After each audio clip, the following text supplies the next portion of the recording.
She was a very easy person to love, and she was a beautiful Mediterranean woman. Everyone just said she was beautiful, very beautiful. And although this was Susan and John's their second marriage, both were married before, things seemed to be going very well for this couple. Friends and family told police that they were happy and their relationship showed no signs of red flags. No signs of red flags.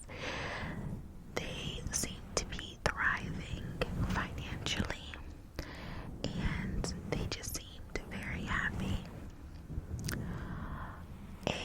Another doctor that worked with John had said that he never seen John angry or upset.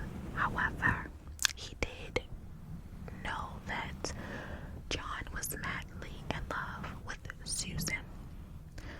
So he never seen John have a temper or fly off the rails, but he knew for a fact that John was in love with his wife, Susan. However, when investigators dug into this marriage, they found that there was something wrong.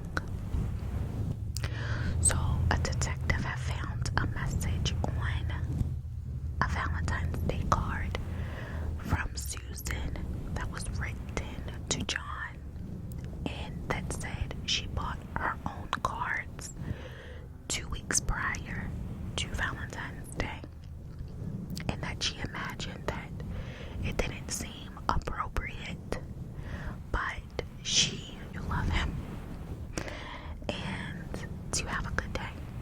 And then she just wrote Susan at the bottom of the card.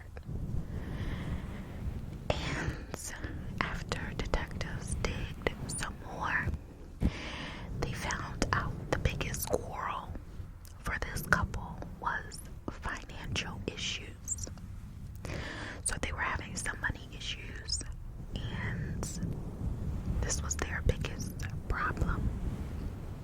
A friend of Susan's had told police that more than 60 calls were made to one of John's patients, which was a topless dancer, or what we can just say a stripper. And Susan had found out about that. So I can only assume that Susan was looking through phone records, and that's when she noticed that there were 60 calls made from a patient of John's. Susan had believed, as most of us would believe with these many calls, that John was having an affair,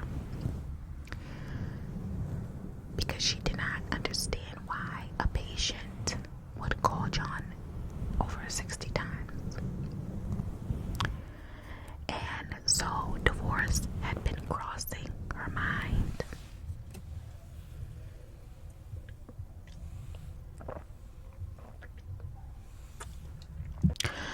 So, to get into a little of the clinic, this anti-abortion group had started to target John's clinic, and there were threats being made from one particular group towards the clinic, and posters were also made stating wanted for murder.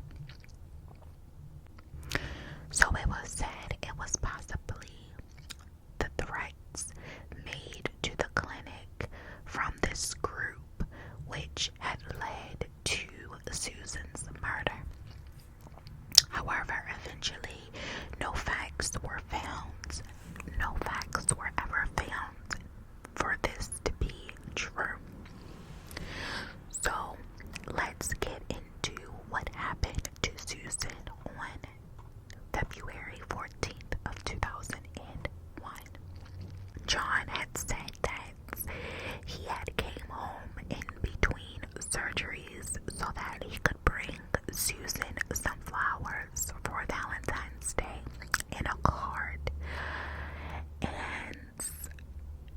had found her nude, and she was sprawled out in her own blood on the bathroom floor. Two of his neckties were tied around her neck, and her skull had been bashed to the point where her brain was visible. So he called 911, and this was his call. My wife. I think my wife is dead. My wife's bleeding all over the place.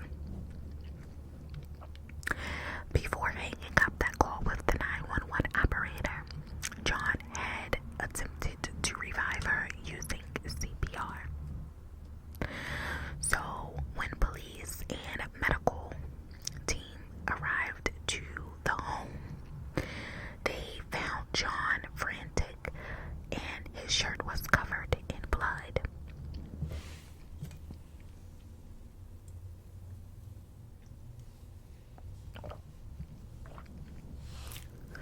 He had told the police that he returned home from a 7 a.m. surgery to give Susan her Valentines Day gifts.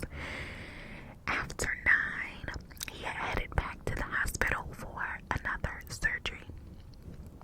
And when he came home a couple hours after 9, he said that he found the back door to their house open and his wife dead.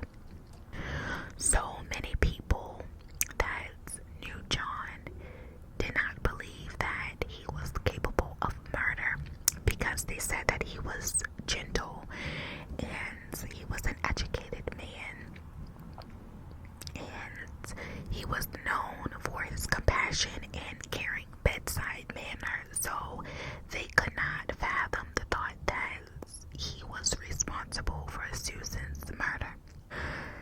Investigators had found Susan's blood and hair in John's Jaguar, and within a few hours after going to their house to find Susan dead, the police arrested John.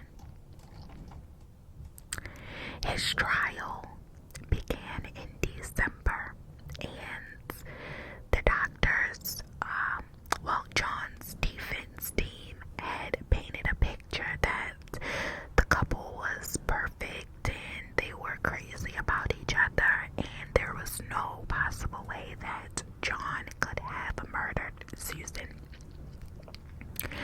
But the district attorney had countered this statement, basically saying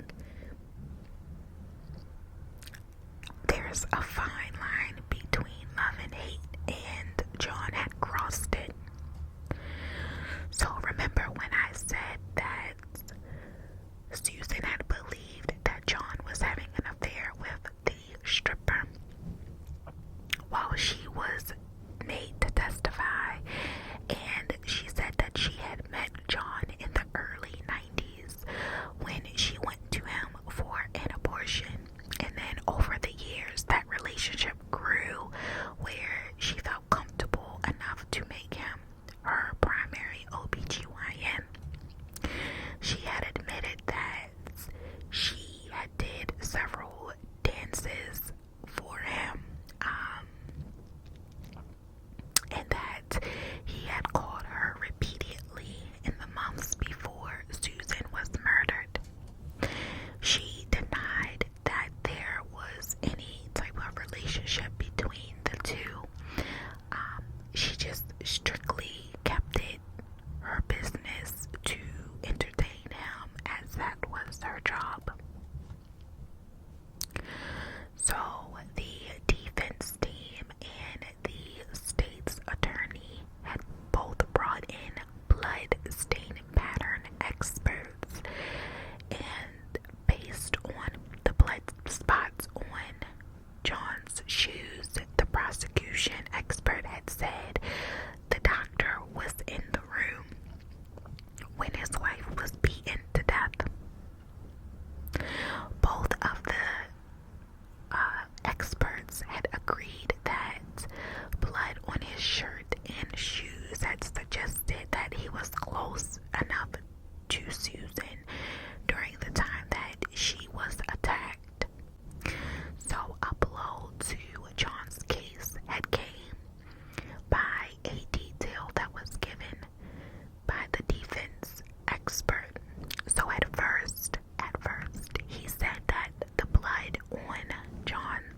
shirt might have happened during an attempt to save Susan's life.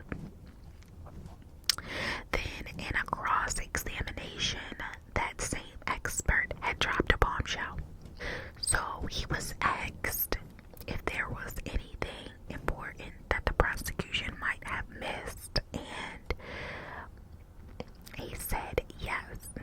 He told the court that most of the stains were on the outside of the shirt, but he had also found blood inside the cuff, and that these spots could only have sprayed onto the inside of John's cuff while the killer was beating his victim.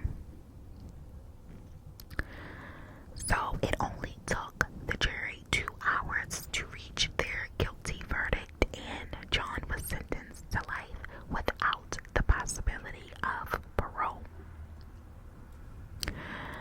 Many believe that John was not the responsible party for Susan's death.